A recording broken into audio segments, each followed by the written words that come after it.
small supplement to the fucking video that I made about my stay in Feltham, right? So I had to vacate my flat share at flat 24 Thaxted Court in May of last year, 2023, right? So I did. I left my stuff in storage. I went.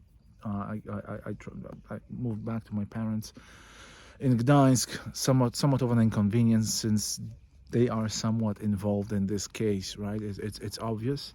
At the very least, they have knowledge about all the fucking variables in this case, right?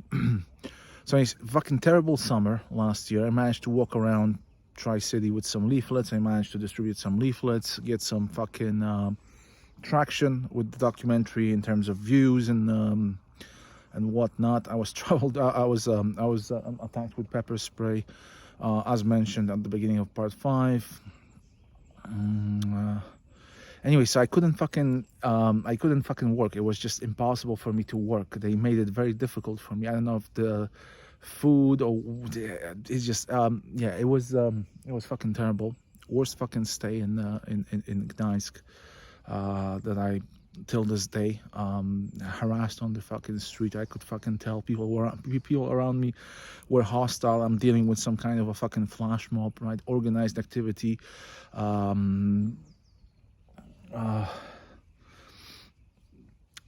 Yes, I couldn't fucking work on the documentary. It was just impossible for me. I just couldn't fucking get my just couldn't get the energy. I felt terrible, right? It probably has to do with food, right? Something being put in food, right? In my food that my parents were preparing, and my mom, whatever, right? Fucking childish even saying this, right? But anyways, yeah, I felt fucking terrible. So in October, I figured, just gonna go fucking, gonna move back to fucking London, right? So I can get some fucking traction with the documentary.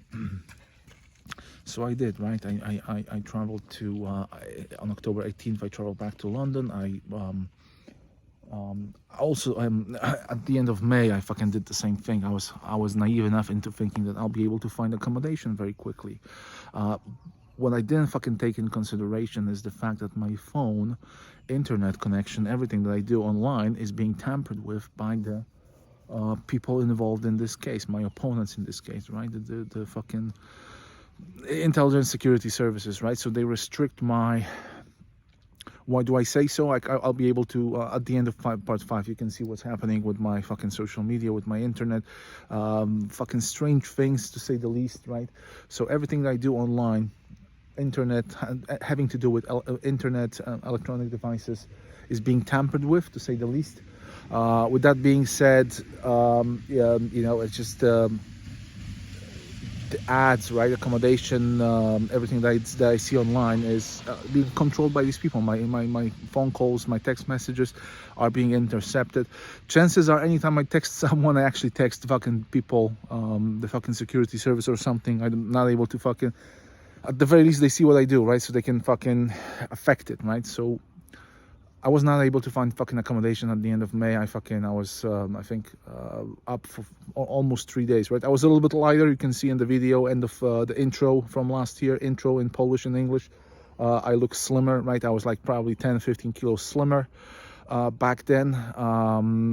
So yeah, 3 days at the end of May. I was fucking, I at the time I had co-working space at WeWork, so I was able to fucking chill 24/7, so I could just not nap, not sleep, but you know, get some rest. So almost 3 days straight, I was up. I was unable to find accommodation. Mind you, I'm walking around with a fucking backpack that's like 10 kilos everywhere I go. I'm walking around with this backpack, hard drives, camera, all this fucking shit I'm carrying with me because I don't want anyone to fucking steal it or something, right? So fucking terrible, right? I'm fucking, you know, these people are most likely hoping that at some point something will break. You know, that's the gamble in this case. Everything is being postponed. I'm being put in situations, maneuvered in situations that, yeah, that put me in fucking jeopardy at the very increased likelihood of fucking something happening, right? But anyways, so that's the end of May. I ended up staying in a hotel. I recorded Polish intro in Polish, I think June 3rd. 2023, right? It's on my YouTube. I traveled back to my parents, right? I stayed with my parents throughout the summer. I had to travel for fucking universal credit appointments. Complete fucking waste of time, waste of money, but I did. I nevertheless I did. Yeah, so in October, like I said, in October 2023, I decided, okay, I need to fucking get back to the work on my documentary. I wasn't able to get fucking working conditions in the apartment my parents were living at the time. Well, they lived there for fucking 30 years, right? At some point, they decided to sell the flat. Fucking bizarre, right? But anyways, long story short, October, I moved back to London. I stayed for 2 nights. I stayed in the hotel I was staying throughout the summer. I think all in all 5-6 visits. Hourglass hotel, cheap, 60, 70, 80 quid. You know, it is what it is. Limited budget, right? At that moment in time, until this day, since 2022, I'm relying on the DWP, right? Universal credit. Unable to find employment. You know, I had dodgy job interviews at the beginning of 2022, as if it was a piss take, right? Strange questions, double Dutch kind of fucking conversations. So that's 20. So unable to find employment. These people are hoping, they're counting that I will be looking for some work below my qualifications. My battery died when I was talking about my former co-workers from VistaJet, who are some kind of spooks for either the fucking some intelligence services or security services, either or. Yeah, they have the ability to affect my life negatively, right, by limiting me and my employment opportunities, all this kind of fucking, you know, they have access, they have control over my internet access. It's most likely some kind of VPN.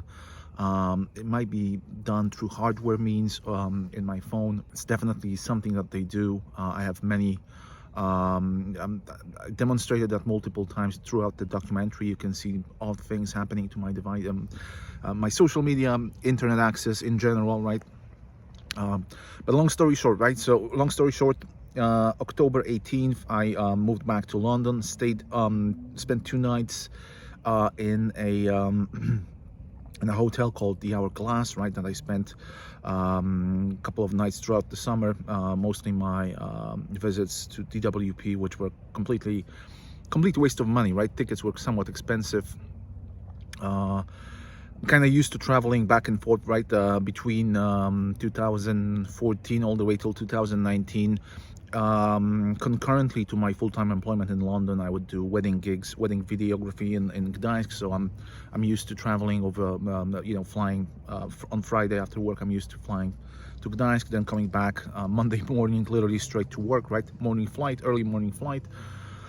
Obviously, due to COVID-19, that kind of, well, this case in conjunction with COVID-19, right? So I haven't done any weddings since 2019, right? I haven't filmed any weddings since, I think last one was in October 2019, right?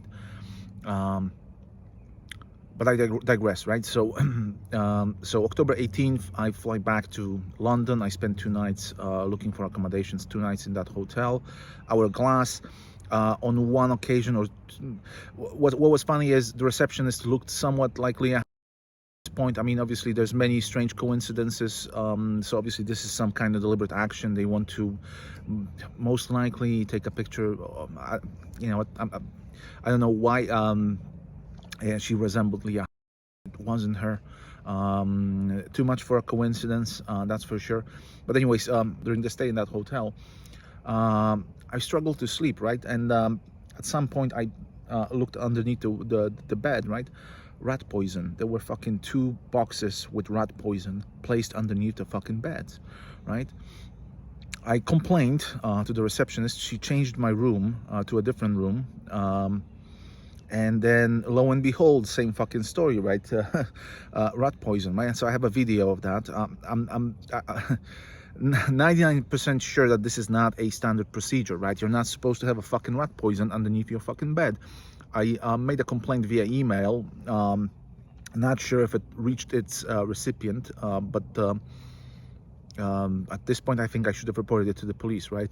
But anyways, right, so I managed to find accommodation in Feltham. I did viewings, right? I did a couple of viewings throughout those 2 days. I managed to find an accommodation in Feltham. What was interesting is the landlord was somewhat keen on having me view the flat, right? View the room, right? He told me that they found someone, but that person had to move out because he made some kind of a fucking argument in the flat. He got drunk or something, some kind of an ex-girlfriend argument. That's what he told me. So I figured, okay, it's a bit of a stretch. Also, there was a very interesting viewing prior to that. The landlord was somewhat interesting. He looked very much like Jakub, my former landlord from flat 45 Sandy Hill Road, back in 2016, January 2018, right? There's a testimony on my website. Website is currently down due to non-payment, but that guy resembled Jakub. At this point, I'm dealing with people who work for intelligence security agencies, so they use disguises, right? But you can kind of tell. It was quite hilarious, that viewing, right? But going back to 100 Swan Road, Feltham, TW13 6LU, that's the address. So that's October 21st, I think. So I came in, I saw the room, it was okay, all right. The price was, I think, £150 per week. Very odd. First time, it was the very first time since most of the time you pay, I mean, all of my accommodation, it was monthly, right? Monthly basis. All of a sudden it's fucking weekly. Last time I paid weekly for accommodation in the UK was in Leicester back in 2006, 2005. So that was quite funny, right? Unusual, right? £150 per week, £150 deposit, right? I made the guy, I asked him to sign, to provide me with some kind of a tenancy agreement, right, that he wrote on the spot. It just, it's just essentially a receipt, right? His name, right, received a weekly deposit and rent from Mr. Olgosz Kabzinski. Yeah, so the guy who I interacted with was not the landlord, right? I interacted with the landlord through WhatsApp. The person I interacted with in that apartment was a guy called Daniel. Coincidentally, right? There's anyways, just like the fucking former coworker from VistaJet, right? I mean, just it sounds funny saying this, but there's too many names Daniel appearing in the last 2 years. It just obviously it's a mistake. I'm gonna cut this because it sounds funny, but yeah, Daniel's so that was the guy acting on landlord's behalf. Kind of funny, he lived in the fucking in the living room. So strange, right? I mean, you have a fucking washing machine, kitchen, everything. Guy fucking lives there. Throughout December, he wasn't there most of the time, so that was kind of it wasn't too inconvenient. Obviously, at that point in time, I just need some temporary accommodation for my work on part 5 of the documentary. There's hearing with Employment Appeals Tribunal. It was a extension of time. I'm gonna provide another separate video for that. It's just too much to talk about this. So I needed something temporary. It was fine. Weekly deposit, right? Obviously, I'm constrained with my budget at the time. Still am, even more than back then. So it was fine. Weekly rent, very unusual. What was interesting, heating wasn't working in the apartment. You had to put a battery in a fucking whatever. Too many details, right? So I stayed there throughout November, December.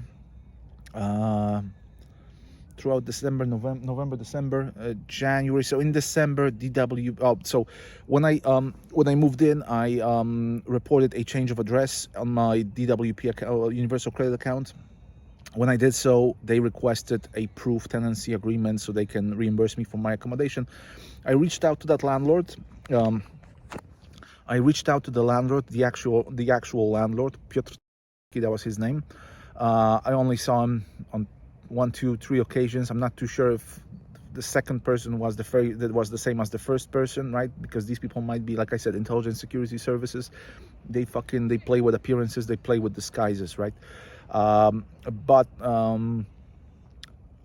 I asked him for such document I asked him for some kind of a some kind of a proof of some kind of a tenancy agreement, right? It doesn't have to be super professional, something. He replied back saying that he won't be able to provide me with one because he would have to, quote, pay some capital gains tax, which sounded, at this point, I know I'm dealing with some kind of intelligence. People connected with this case, those people are not neutral, they're not they're not random people.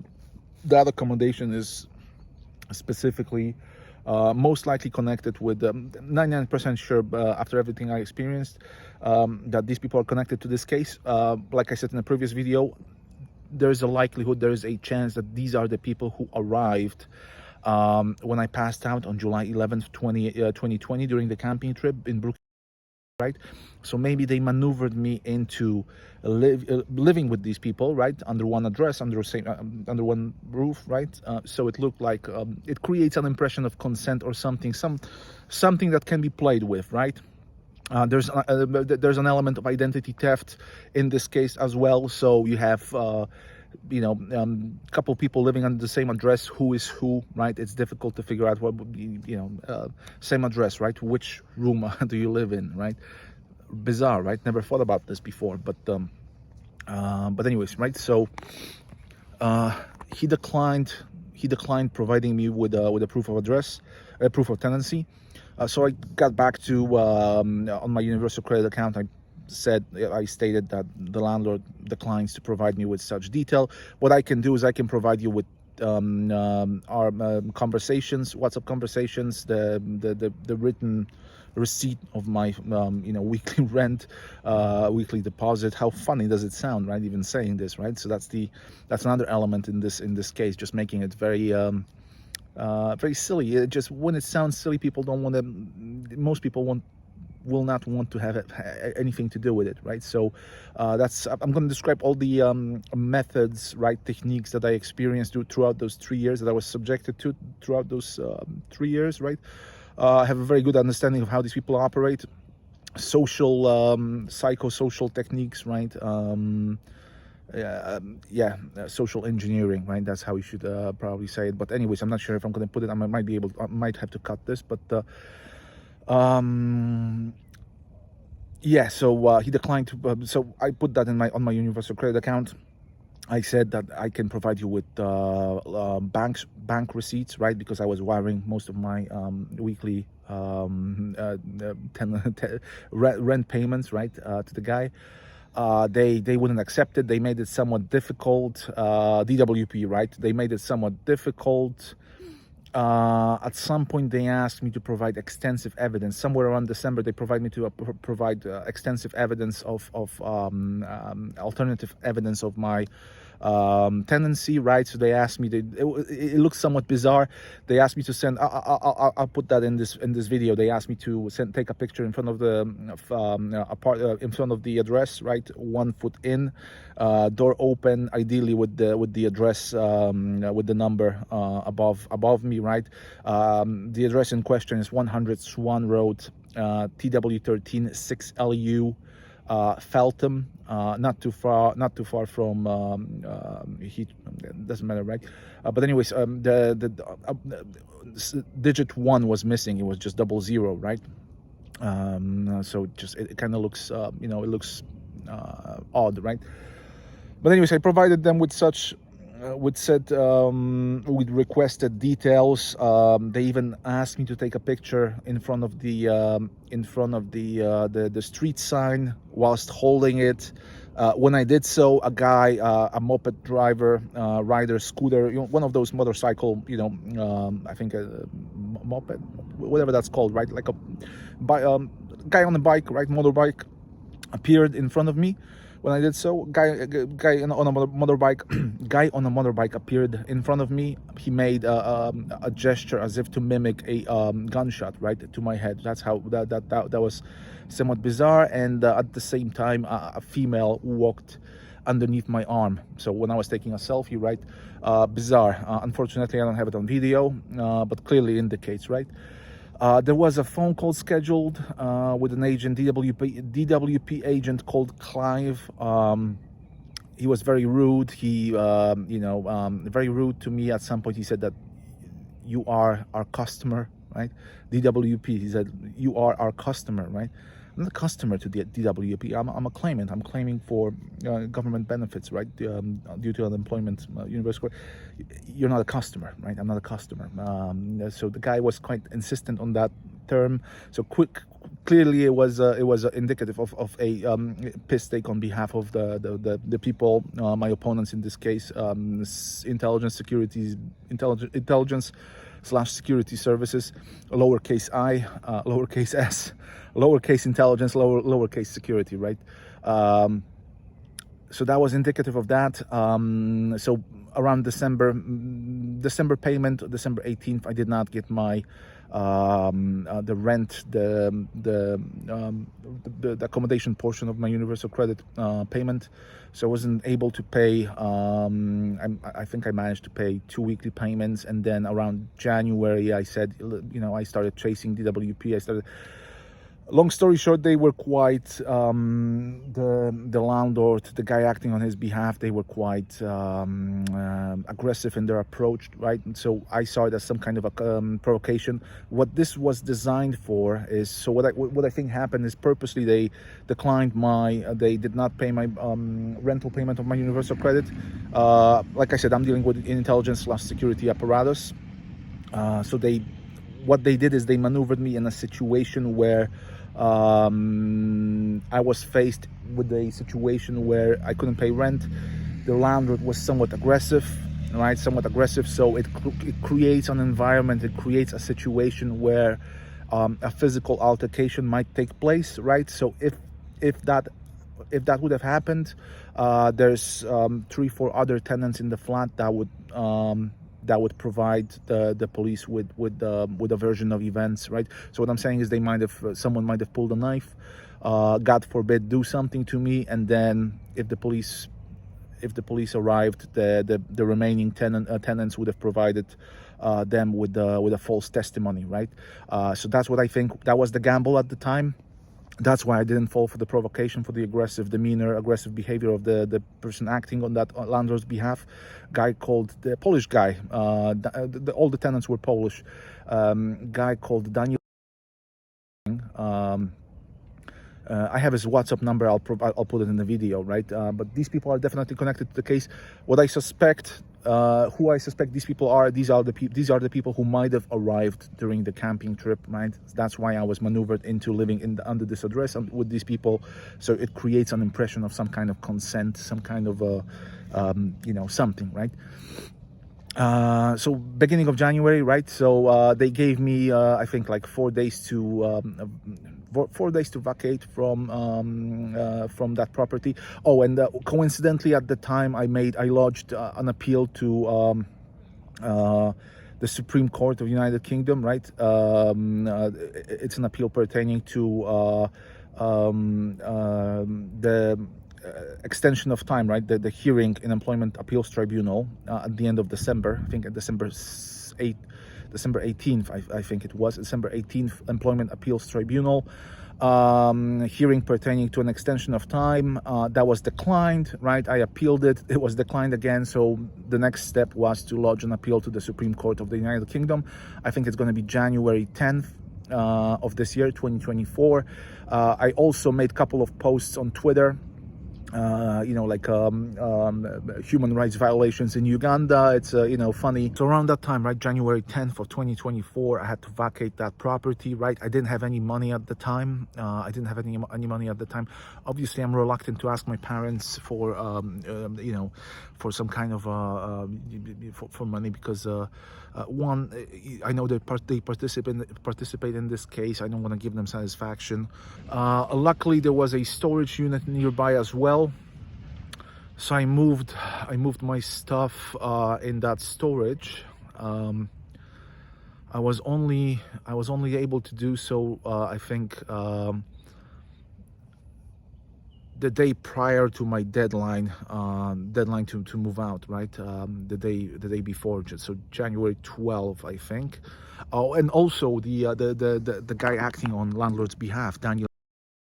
Like I said, guy acted aggressively. He knocked on the door on a couple of occasions aggressively. I didn't respond. Like I said, my understanding at the time is guy is acting in a fucking erratic, aggressive way to provoke some kind of a situation. And then all the other tenants would have most likely provided the police with false testimony, right? So I didn't want to risk it.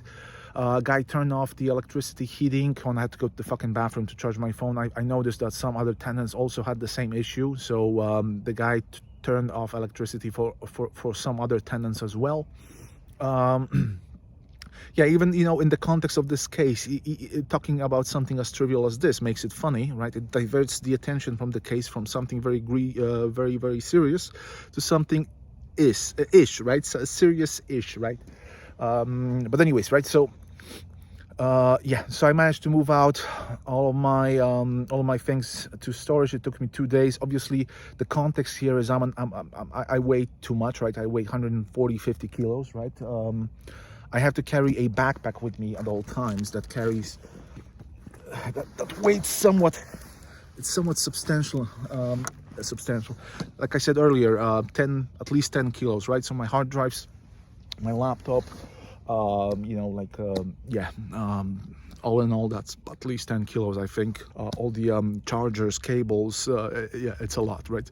So I have to carry it with me at all times. I weigh a lot. Overweight, right? Obese, technically. So I have to fucking walk around. Luckily, I was able to use Uber, right? Uber allows, I think, up to 2 trips on credit, right? Delayed payment. So very, very grateful for that. Also, TfL luckily would accept my credit card, even though I reached my credit limit. I was able to use my credit card on TfL. Also, I'm very glad that such option exists. But long story short, I had to vacate that property, right? I'm walking back and forth. All in all, I think I did like 10, 12, 13 kilometers throughout that day, right? Which I'm used to. I walk a lot, right? With that weight, with that backpack. I shouldn't be exposed to such situation occurring in the first place, right? They should have provided me with that rent payment. So I was placed in jeopardy in a situation like this. So I moved out January 14th, I think. So before 6 p.m. So I figured I'm going to stay at a local McDonald's. The next day I'm going to go DWP and ask them for an advance payment or something, some kind of a help, right? So I'm thinking, okay, technically they should provide me with something, right? So I'll see how it goes. Obviously, I have a lot of friends, well, acquaintances in London, right? I have an aunt as well, family in London. So technically, I could have asked anyone to help me out, to accommodate me for a while. But I know that these people are involved in this case. At the very least, sharing 2015 video, right? So I know that these people are involved somehow. I don't want to. You know, I don't want to give them satisfaction, right? So I'm not talking to them. So in the morning, I went to DWP in Feltham. I requested an advance payment. I made some job applications as well, but because the guy was rude, there was a guy who was very rude to me. There was an advance payment option in the system. I said click on it. He's like, he can't, and I said, what do you mean? I'm going to record it. As I was trying to do so, guy got very aggressive with me. It disappeared. I made a complaint to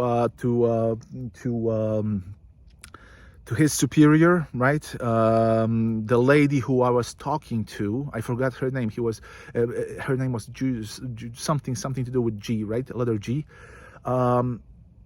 Coincidentally, that female looked very much like a former co-worker from Lebara, late 2000. I think she started working in 2014, right? 2014, I worked at Lebara till June 2016, right? Romanian lady, Romanian female.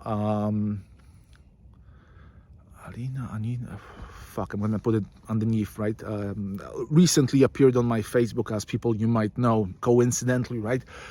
So maybe it's their way of checking if that person can recognize me, if I can recognize that person. Maybe that's point of that. But I'm 99% sure that I was talking to her, right? Very specific, very distinct individual. So anyways, I made a complaint. I don't think that complaint reached anywhere. She declined providing me with an advance payment. She gave me some options to she provided me with all the information that I needed in order to obtain the full payment of my universal credit. Obviously, it all came down to providing some kind of utility bill or this or that. I could not provide neither, right? So thanks for your help, right? So yeah, I made a couple of phone calls to the bank just to make sure if I can get some, just to see if there's any ways I can get some additional chargebacks or something. At some point, I figured, you know what, I'm not gonna yeah, I'm not gonna let these people put me in situations like this, right? So I called my mom. I asked her if she could borrow me some money. Luckily, she was able to, right? She was able to wire me some money for a plane ticket. I bought a plane ticket on the spot. My battery was very low, right, at the time, so I didn't check in. I did not check in, right? I did not check in. I traveled to Luton Airport through Heathrow, kind of funny. So I took a bus to Heathrow. From Heathrow, I took a bus to Luton Airport. I had to borrow some additional money from my mom. At this point, this whole ordeal looked like it looked like Home Alone, you know, the bit when Kevin's mom, like she's at the airport, she tries to buy a ticket, she wants to exchange some, rings, some jewelry, and something like that. It kind of looked like this, right? So I think the bus ticket was, I never experienced a situation like this before, right? So the bus ticket was, I think £20. I had, okay, mom, can you, card declined, mom, can you wire some additional money? She's like, okay, and reluctantly I can tell that she's not happy, and no one would be happy in such a situation, right? Fucking childish, right? Ridiculous, right? Thank you, DWP/intelligence/security fucking apparatus, right? / my former fucking co-workers. Yeah, so I managed to travel to Luton, and then I forgot to check in. I didn't check in because my battery was low, right? So I couldn't check in, right?